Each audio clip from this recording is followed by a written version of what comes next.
Jesse's time speaking, as you all know him because you were here yesterday. So I will just say that once again, it is my honor to introduce Reverend Jesse Jackson.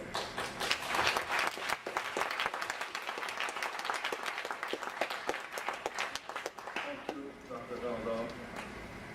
I'm honored to present to you today and to engage with you. We might leave this place and go out into the world, have an impact. The unfinished business, ending hunger and poverty. Today, as we gather at the United Nations in August 2008, we recognize two important anniversaries. 60 years ago, Mahatma Gandhi was martyred after leading his people on a peaceful, nonviolent movement to end colonialism and toward newfound freedom.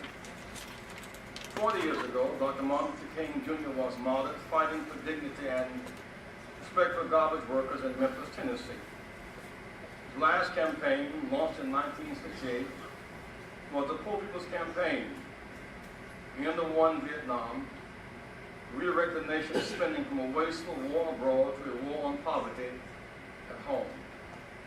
These prophetic peacemakers, entrenched in the philosophy of Satyagraha, or the soul force, fought the highest moral battle, uplifting the poor. Jesus said, we measure character not by personal wealth and material assets, but by how we treat the least of these. Jesus, Gandhi, and Dr. King, they left us with a challenge. We finished the unfinished business of our time to turn structural inequalities in health, education, income, and employment into real economic justice and racial equality, what I call economics. How do we measure structural inequality? Every day around the world, 44,000 children die of preventable causes. 44,000 every day, around 16 million a year. This year, 10 million of those children will die from hunger. 6 million of those will be under 5 years old. Over 862 million people go to bed hungry every night, when 840 million are malnourished. The vast majority of them live in the developing world. We might not recognize it. Those of us gathered here today are privileged. We live in the developed world where food, housing, and the basics for survival are taken for granted. Yet the reality is one. 1 billion people worldwide live on the equivalent of $1 a day. They lack drinkable water. In the world of plenty, they confront famine and riot for food. They have no decent shelter to call home. Countries with recent food riots, Burkina Faso, Cameroon, Cote d'Ivoire, Egypt, Guinea, Mauritania, Mexico, Morocco, Senegal, Uzbekistan, Yemen, and Haiti. The U.S.-backed Voice of America reports about 850 million people are suffering from hunger worldwide before the latest round of price increases. Internationally, the price of rice has doubled over the past year. Since January, rice prices have risen 141% due to rising fuel costs. Weather problems, increased demand in China and India, the push to create biofuels from cereal crops.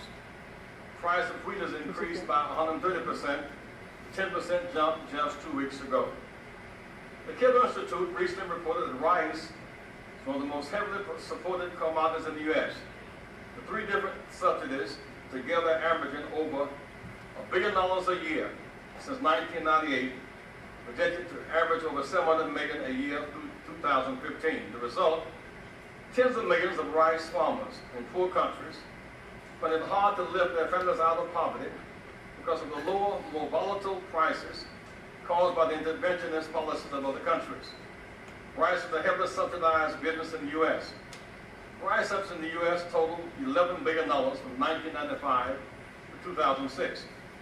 One producer alone, Rice Land Foods of Stuttgart, Arkansas, received over $500 million in rice subsidies between 1995 and 2006. Trade policies in rich countries creates undetermined agricultural policies and prices in poor countries. That is an abomination that must end. In the short term, the world community is sending bags of rice to Haiti. Venezuela sent 350 tons of food. The U.S. just pledged $200 million extra for worldwide hunger relief.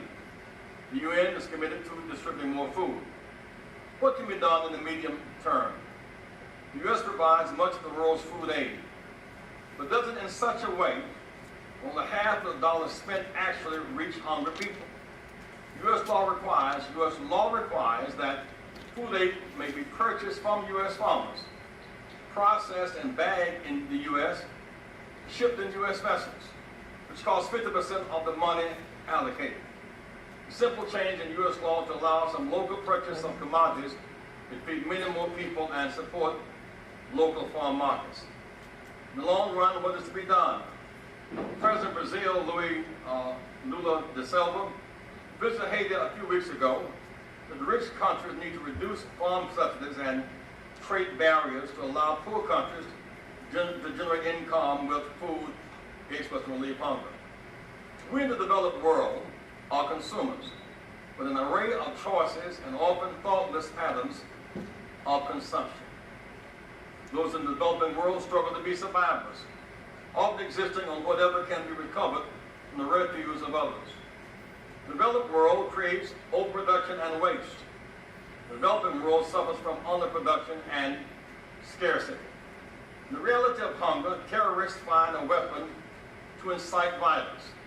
They use for their political and religious goals a weakened, diseased, and hungry community. Feeding people fights terrorists. We have the means to stop the terrorists because we have the means to feed the world.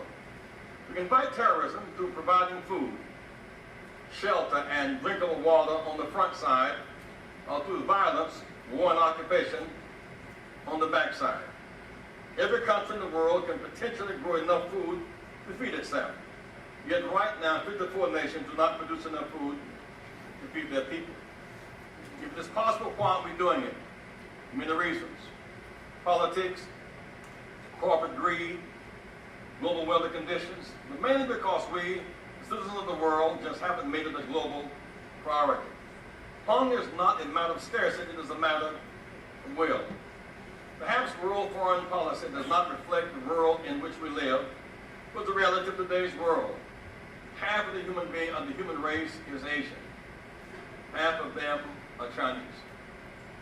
1/8 of the human race is African, 1/4 Nigerian.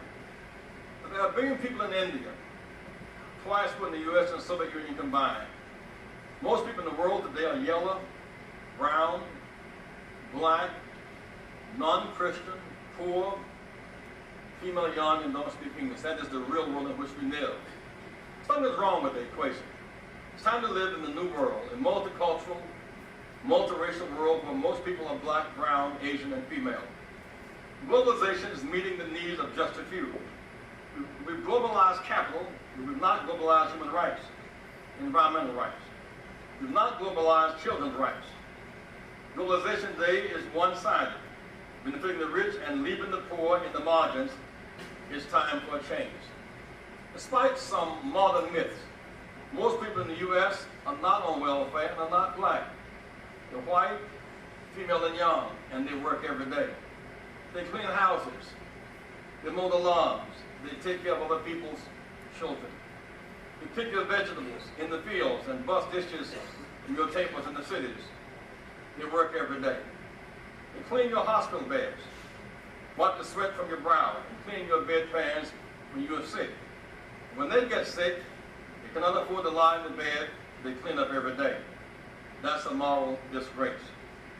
Everyone in this audience and every young person around the world can do something about it. The youth of the world have the power to create great social change. History shows that it's true.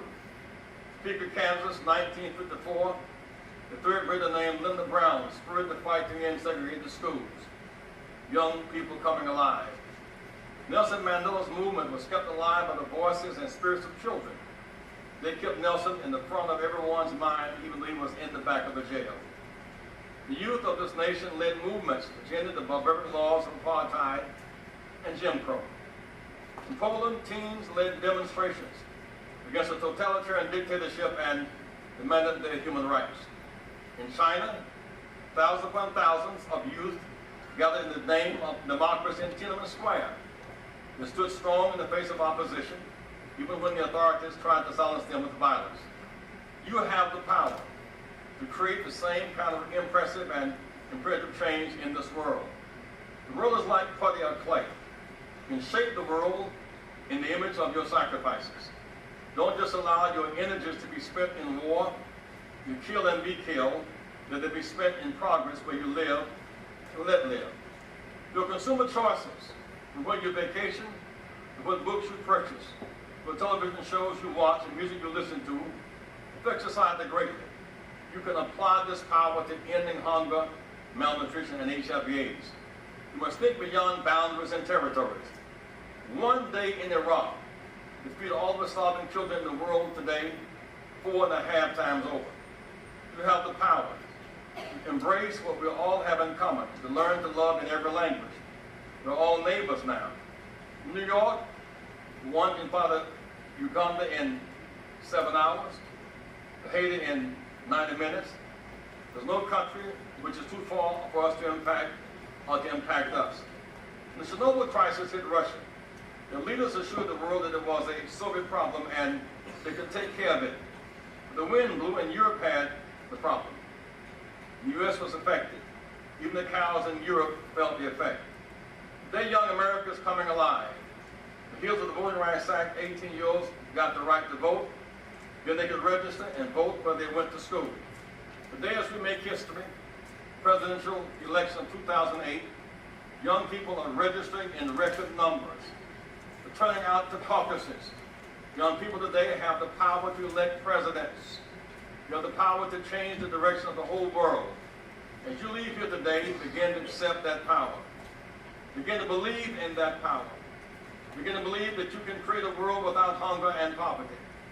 A world where children no longer die needlessly. A world where nations use their own people and resources to meet their own needs. Political manipulation and corporate greed is no more. It can be done. You must do it. And I believe you will do it. Keep hope alive.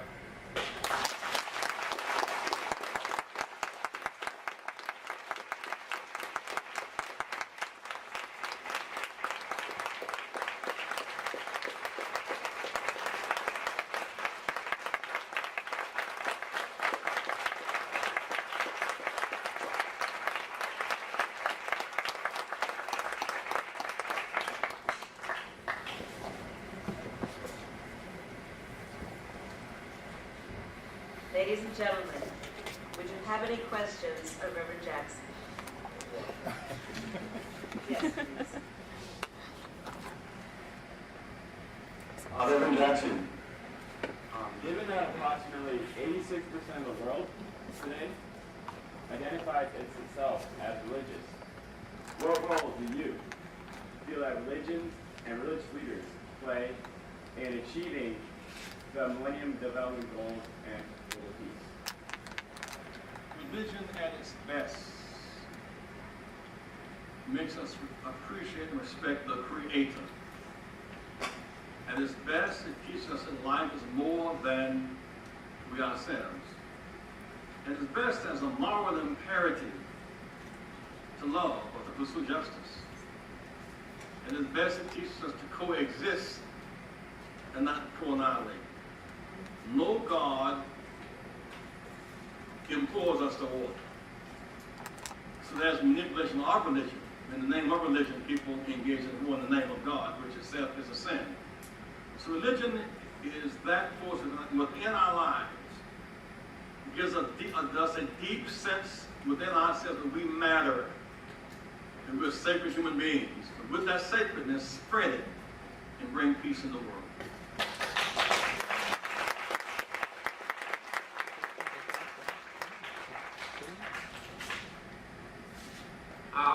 Thank you very much for touching on the very important points.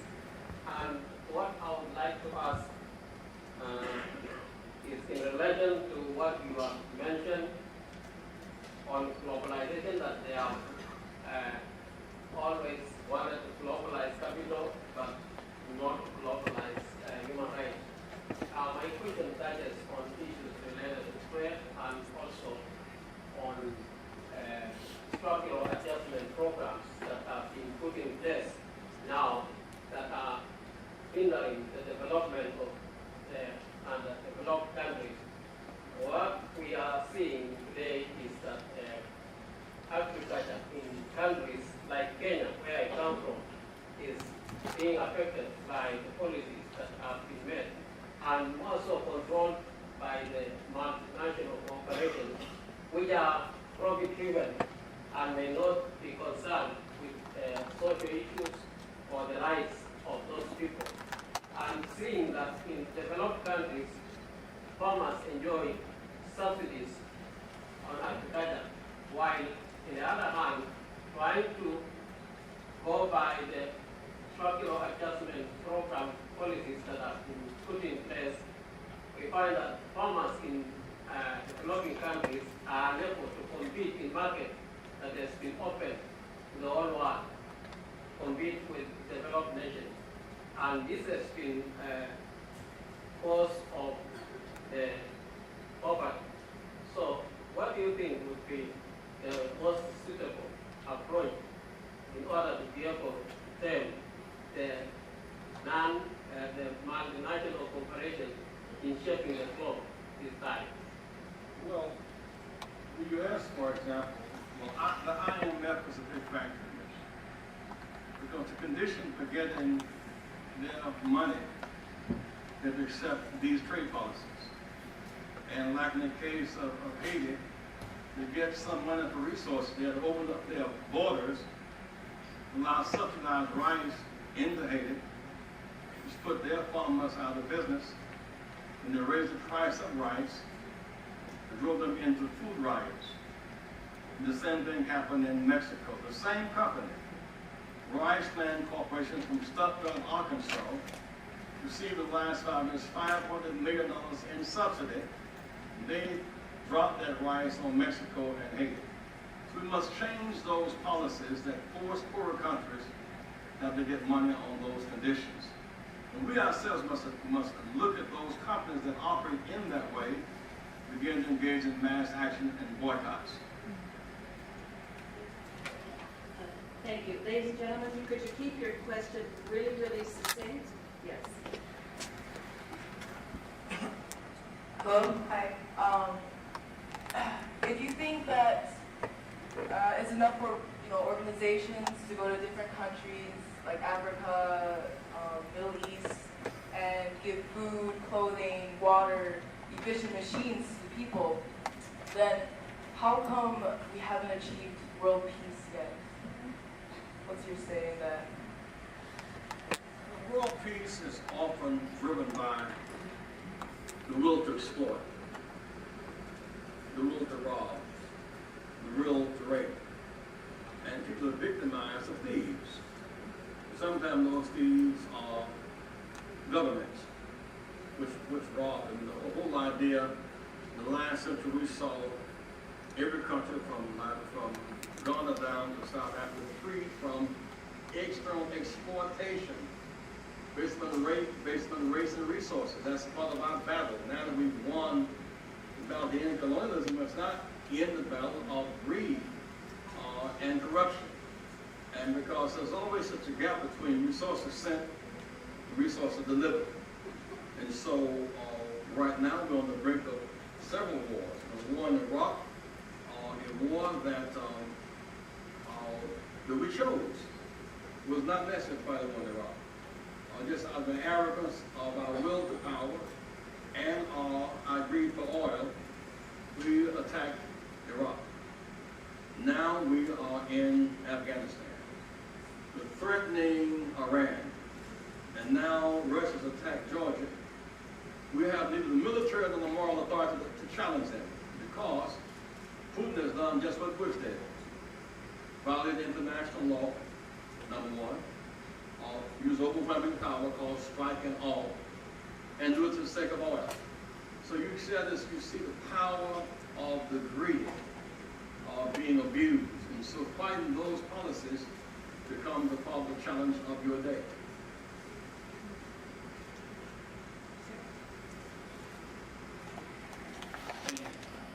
We talked about Martin Luther King a lot, and he was a religious leader who worked through Christian coalitions as well as different organizations to promote his ideals for the civil rights movement. And today we talk about him so much, but in all the time that I've been here at the UN, I've been to see faith-based organizations represented here.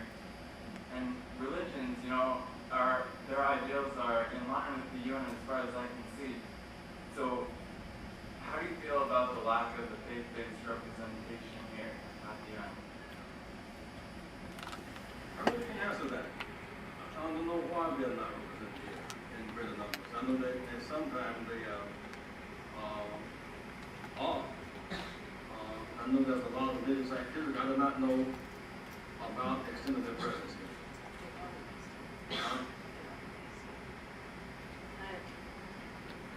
All of the religious organizations, churches, synagogues, they all have representation here and do have a significant standing. Possibly they need more, it's true, but they do have a significant basis here as non-governmental organizations. NGOs. Hey, Reverend Christy Jackson. It's nice to meet you. Although changing goodness comes with physical yet temporary relief, as it aid in food and clothing, etc., you also acknowledged yesterday the importance of a more lasting influence in people's lives, which is education.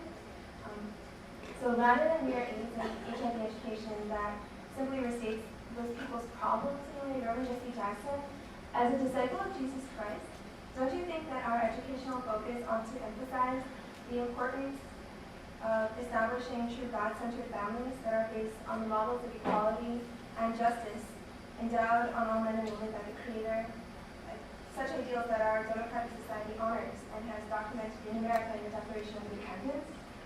And how do you plan to take action to make a change for these peoples by 2015? Could you just summarize that question, please? Okay. I was just wondering if our education, of course, food and clothing, the external components of aid are important for poorer peoples in developing nations, but I believe that those peoples, they actually need an education to emphasize non-centering families, to have their communities develop, because the family affects the community affects the nation affects the world. So if the family is okay, then the world will improve. And I was wondering, because you are, a disciple of Jesus Christ, if you would agree with me, and what are your action plans for making this happen by 2015? The Apostle Paul said the problem was not just individual families and personalities, powers and principalities, governmental corruption, wickedness in high places. We must think of structure, not just of individuals, while that is important. For example, if you were in New Orleans 3 years ago, you had a great sense of family, and loved the religion of your choice, and woke up the next morning with water in your bed, not because you didn't pray, but because the levee broke. It was not investment in the structure. Today, as levees overrun and bridges collapse because we're not investing in the infrastructure, there are people who once worked, gainfully employed, their jobs have now gone to cheaper labor markets, sometime in China for $2 a day. They have a sense of family, but poverty, or two of their families apart. They work, but they can't pay rent. They work, but they cannot fulfill basic needs. They work, but they cannot buy insurance. And so, for example, Black Americans have a high infant mortality rate than anybody else in the nation and live 7 years less than whites because of patterns of structural inequality and racial injustice.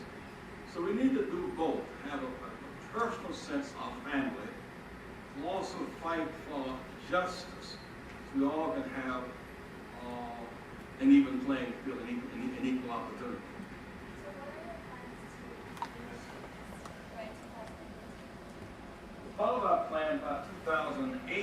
get another president.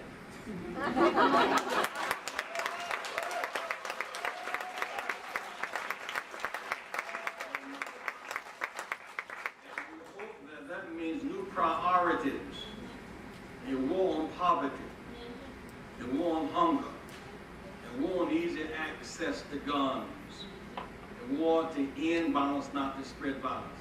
That's our hope for 2009.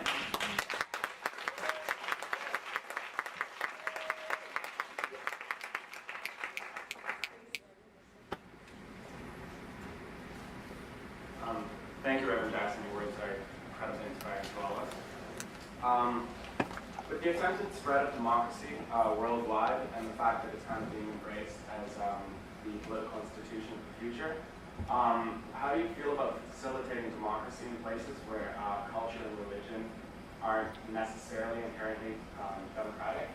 Do you feel like cultural sensitivity is a really important factor here, or do you feel like democracy is something that should be internationally applied? Well, democracies take on different forms to be sensitive to people's culture and their sensitivity. You can democratize the voting process, don't democratize access to food and healthcare and jobs. So you can, in America, we have two systems. One is political democracy that you vote for. One is an economic free enterprise where you can perpetuate health and inheritance and legacy. You can very well have the right to vote, and the vote does not translate into food, health care, clothing, and scholarships. We must connect, therefore, democratic politics with democratic access to resources.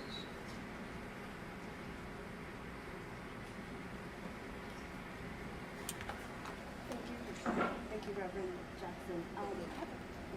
Raise your hand, please, and push the button. Hi, I have a question. My name is Felicia Montgomery. I'm here representing the Microcredit Summit campaign. And I have a question. You mentioned a lot about Haiti. Haiti's very near and dear to my heart. And I just want to ask you, since Haiti's the first free Black republic in the Americas, it seems like it should be more significant to Afro-descendants, especially those of us who are living in industrialized nations and have a closer tie to access to influence policy towards Haiti. But what are your thoughts on sort of the lack of engagement of Afro-descendants in Canada and the United States in engaging with Haiti? And what do you think that challenges and the roles of young Afro-descendants, especially in industrialized nations, to be involved with Haiti because it's been in strife for so many centuries? You know, there are many theories about why we treat Haiti the way we do. The French, when Haiti defeated the French, charged Haiti to leave. Haiti had to pay reparations to the colonizer. On the one hand, so there's a great debt to France. On the other hand, the Haitians fought to help free America. And Haiti is the creditor with the debtor, because it defeated Napoleon twice in Haiti. It drove the French out of this hemisphere. If they had not defeated Napoleon in Haiti, we would all be speaking French today. All the land west of Mississippi came because we were able to defeat the French in this hemisphere. So Haiti has made a huge contribution to this country. It's the poorest country in our hemisphere, and there's no moral justification for it. Therefore, those of us who care must keep fighting aid to get food there and to get drinkable water. But more than that, to get Haiti's economy moving again. And the last time they had the democratic election, the U.S. overthrew their government and drove Aristide to Central Africa and put their own government in. So our government has been rather tyrannical for Haiti, and there is no moral justification. So we were sensitive to fighting for the Middle East and fighting for the Africa and fighting for Europe. Haiti must be high on our agenda. It's 90 miles, 90 minutes from here where we're sitting right now. Yes, the gentleman right here. Thank you. My name is Lamin Ojam from the Gambia. My question to you today, as you share with us as young people of the world, is that when you look around from the beginning of this forum to today, everyone who presents must say something about Africa. And in reality, when you look around the world, Africans form the minority. Now, my question is, young people of Africa found themselves in a very funny situation. They are either in war or out of war. They are either living without food, they are either without education or with unrelevant education. They are either not employed or they are sick. They are either living under corrupt leaders or under dictators. The list can still continue to go on. What do you think is the best way out for the young people of Africa in making it the desired dream they want to see it? Well, better that you stay at home and find a more perfect country than escape to Paris, London, or New York. The best of African scholarship and business acumen must go home and fight for more perfect democracies. We must fight for better economic system. I remember not that long ago saying to me, Brother Moses, that guys like Thabo and Mbeki were here in exile when Mandela was in jail. They came to the study for the purpose of going back home. Now he's head of state. And so it's a good thing to leave Africa, come to the U.S., France, Britain, to get a good education. Africa cannot afford the brain drain. The best developed minds leave and don't come back because they get addicted to American comfort, or Paris comfort, or British comfort. There must be a commitment to go back home and help live with the people there, that they might have more stable governments.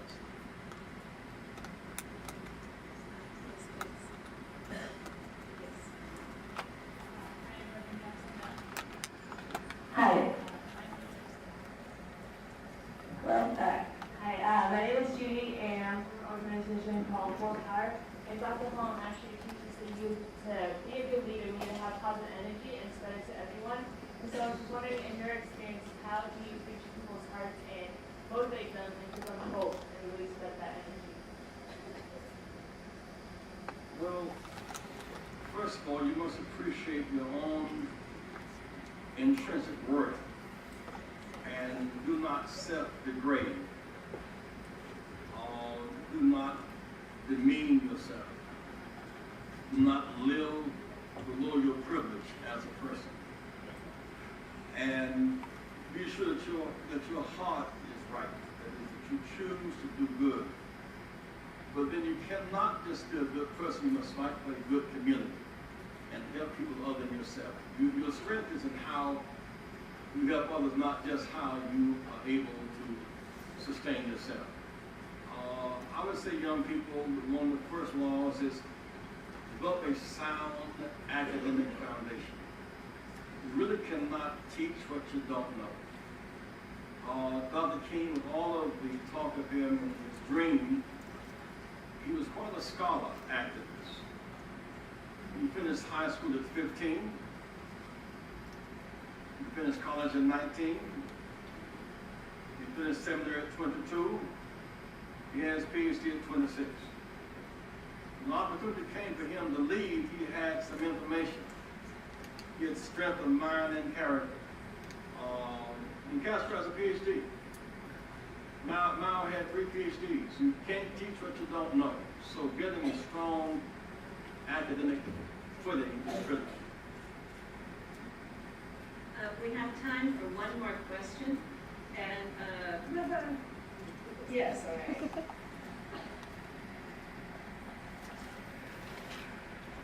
right.